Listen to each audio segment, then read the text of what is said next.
Is this a representation of any particular place? Not really. That building right there, that is representative of Clemson Brothers in Middletown, and this is Hockenberry's at Port Jervis. Oh, okay. Yeah, but it was just a track plan that I liked, and we just made up a town. Yep. The airplane kind of supposed to be up here in the backdrop. It would be good to have the backdrop in place, but once we get set up, it might be better to set up the video. You've got the welder and the machine shop going. Catskill, Society of Model Engineers of Based- Liberty, New York. based in Liberty. Yep. And this particular display will be here, I think, for another week or so. Yeah, till Friday. And then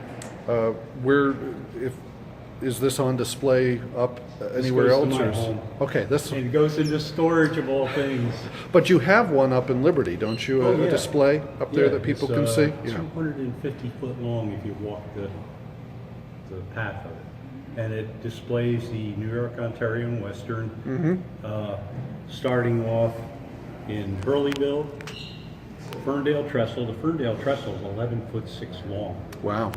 It's very impressive. The problem is it's tucked away in the back of the room, so it's hard to photograph. So then you got Liberty, so with huge Liberty Bar, and then wraps around, goes into through Youngscap into Parksville, and then Parksville comes around, goes into Livingston Manor. Livingston Manor was actually the center of traffic in the Sullivan County area. So trains would be set up there and then broken down and sent to the small towns, with cars and stuff. So we got Livingston Manor, swings around, goes into Cooks Falls. We skipped Roscoe because Roscoe Museum is already in place, and so, well, we didn't want to step on their toes. And we can only pick and choose so much space.